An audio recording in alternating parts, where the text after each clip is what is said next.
On the Anti-Money Laundering Basic series that was developed and published by IFAC. I'm Letty Janse van Vuren. Looking at the contents page, we're going to quickly look at why it's important, looking at the contents, which are the 6 installments, and then just basically talking a little bit about each installment summary. All right, so that's just a short and sweet for today. The abbreviations that I use: IFAC stands for the International Federation of Accountants. ICAEW is the Institute of Chartered Accountants in England and Wales. Anti-Money Laundering, AML. FICA is the Financial Intelligence Center Act. POCA is the Prevention of Organized Crime Act. And then PA everywhere stands for Professional Accountant. So let's look at why this is important. How is this relevant? We all know that we need to have an understanding of how money laundering works. And because our clients need to comply with the relevant laws and regulations, we need to assess that. All right. If you're performing an audit, we have ISA 250 that says you need to consider the effect of direct and or the laws and regulations that have a direct and an indirect effect on your financial statements. So FICA is one of those, all right, a money laundering. So the anti-money laundering legislation that we've got in South Africa is FICA, and it encompasses a whole bunch of other acts as well, like POCA and POCDATARA and all of those, right? If your client does not comply with the legislation, you then, in your capacity as accountant, as auditor, in terms of our code of conduct, we have certain obligations in terms of NOCLAR. NOCLAR stands for non-compliance with laws and regulations. So if it needs be, if you are in your capacity as the compiler of the financial statements, well, then you don't need to report that onto any professional body. You might just need to report it to management to say to them, listen, you should be complying with this, you're not complying. In your capacity as an audit, and as an auditor on an audit, you would maybe report a reportable irregularity if it comes to that, assess whether or not it is an RI, and then report that onto IRBA. On an independent review, you would then report the RI onto SIPC. So there's a lot of reportable reporting obligations that need to happen in terms of NOCLAR. But in terms of the general one, if we're looking at how money laundering works, I think not very many of us have been exposed to that in our lifetimes. And it's important that that's where we need to start. We need to have an understanding of how money laundering works, because you need to be able to recognize it in situations that you encounter while performing your services for your clients. So we need to know as PAs, as professional accountants, how money laundering works, the risks that we face, and what we can do to mitigate these risks. At the end of the day, it's all about making a positive contribution to the public interest, because that's why professional accountants are there internationally. All right. How relevant is this to your client? I think we've already spoken about that. Your clients need to have a basic understanding of how money laundering works. Why? So that they don't fall prey or allow their organization to be used as a party to money laundering. Right. Unknowingly, some knowingly, but there's lots of ways that money laundering can take place. If you watch enough movies, you'll see it come through. Um, you can't, at the end of the day, do anything but admire the criminals because there's commitment there, right? And it's brilliant. The schemes are brilliant. But once you understand how it works, and once you've recognized it once, you'll see it. If you'll see it forever from there on. But basically, your clients need to know from the operational perspective, and then they must comply with all the legislation, FICA, POCA, and so forth. So this document was, or the series was developed by IFAC in collaboration with the Institute of Chartered Accountants of England and Wales. It's to help professional accountants enhance our understanding of how it works, the risks we face, and what we can do to mitigate these risks. All right. The series focuses on accessibility, so it's very accessible, it's very easy to use, and it also is a resource that provides guidance for a lot of small and medium practices and accountants less familiar with anti-money laundering. And even if you are familiar with money laundering in general, it might just be a quick refresher or a reference that you can use. So why should accountants care? Well, it's not just about compliance exercise. It's about an economic crime, and there's a lot of times there could be even any other things included in there, like security threats. Right. So money laundering basically corrodes the wider society, we know. From there, it's all about illicit investments in high value property, drug related violence, human trafficking, modern slavery, you name it.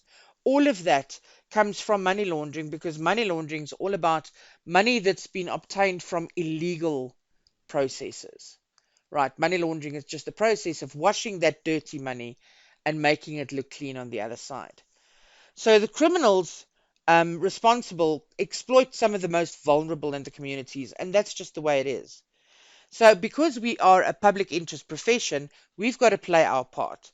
And in a lot of people's eyes, we are the first line of defense. Okay. Let's look at the installments in the series very, very quickly. There are 6 of them. Each of them consists of 2 pages. So IFAC knew that if they give us these 25, 30, 50, 70-page documents, nobody's going to read it. 2 pages each on one of the following. Topic 1 is about introduction to anti-money laundering for PAs. Installment 2 talks about a risk-based approach. Installment 3, company formation. Installment 4, asset transfers. Installment 5 on tax advice. And installment 6 on businesses in difficulty. So now we're going to look at each one of these. I made a slide for you as a summary of each one of those. So try to summarize the 2 pages into something even smaller. Let's just see, because the next 6 slides all look the same. So you'll say I've got the installment 1, and then there's a screenshot of what it looks like. All right, so there's your screenshot. And then at the end is a link that you can follow to get it. All right, so there's your link that you can follow to download it. But what is this installment all about? They're talking about what is money laundering, the definition. It's the process that turns dirty money into funds that will appear lawful and can therefore be spent as if they were from legal sources. So it basically legitimizes the proceeds of crime and allows whatever, drug gangs, human traffickers, other criminals, to expand and benefit from their operations. Right. So first of all, you've got to understand, what is money laundering risk. What is the risk? What is the risk? How does it happen? Why is it a bad thing? And how are people used? And I mean, a lot of times people are used unknowingly as parties to money laundering. Very important, this first installment talks about how does money laundering work. It talks about the placement, the 3 stages of money laundering: placement, the actual layering or the washing cycle, and then the integration, getting the money back into circulation. So they talk about how money laundering works, and then they explain some key concepts, right, for us as professional accountants, looking at what does our code of ethics say. All right. So the key concepts, they're also very important. Installment 2, the risk-based approach. You'll see from now on at the end, there's always what is a risk-based approach? How do you apply a risk-based approach? Because they say that as PAs we should worry about risk, we've got to identify the risk, worry about it, and so on. This is very important. Okay, so we know that we play an important role against money laundering. There are some national rules that we've got, and there are also global money laundering standards that we've got. In South Africa, remember, we've got FICA as our main anti-money laundering legislation. Understanding the risks here, this will help you with, in general, what the risks are. How do you apply a risk-based approach? Okay, I think we know that, but it's important to just work your way through that again. When we're talking about company formation, companies and trust formations are one of the services that we give to our clients, and it's also most susceptible to money laundering risk. Okay, this looks at how we can apply this in the company formation process. How do we identify red flags? How do we know when to walk away or to file a suspicious activity report? Right, the suspicious activities you can report in terms of Section 28 of FICA. So it's very important that you understand your responsibilities in terms of the acts. So this one basically looks at how do criminals use company formation services? How do they use this to commit money laundering? And then the case studies, every single installment has the following. It looks at what does a risk-based approach look like. So in other words, what should a PA consider? And then they've got case studies in there that talk specifically about identifying the key red flags and when to walk away. So this section here on the key study and the risk-based approach, that is there for everyone from installment 3, 4, 5, and 6. Installment 4 on asset transfers, okay, one of the primary ways in which they layer or integrate the proceeds is with asset transfers, okay. Real estate, other high value assets where they buy at super inflated prices, right? And then they normally buy cash as well. So it could happen there. The relationship with the client could be limited. What's important is that you apply the principles. You need to be aware, more than anything else, when you deal with anti-money laundering, you need to be awake, you need to be able to recognize it. So once again, how do criminals use asset transfers? Gives us the things to look out for, and then once again, the case study with what we should consider. In terms of tax advice, we also have to worry about that because tax structuring could also be used to hide these money from illicit operations or criminal proceeds. And then being able to evade tax on legitimate income is another way of doing that. So it's very important that we also understand that when people come to us, we've got to be very careful if they want to misrepresent their true earnings or their assets. So looking at how do criminals use the tax advice, and then once again with your case studies, and they talk specifically about tax evasion and tax restructuring. Installment 6 looks at businesses in difficulty, and specifically now in terms of the COVID pandemic, a lot of businesses have become financially distressed, and a lot of them have become targets for criminals. Okay, so an accountant can actually facilitate money laundering as well. So it's very important that accountants who provide services to businesses in difficulties must be aware of the approaches and the risks based in that. All right. So there are very, very specific vulnerabilities that they need to look at.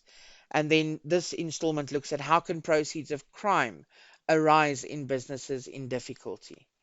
Right, the whole money restructuring, the liquidation processes, business rescue, we know about those kind of processes. Okay.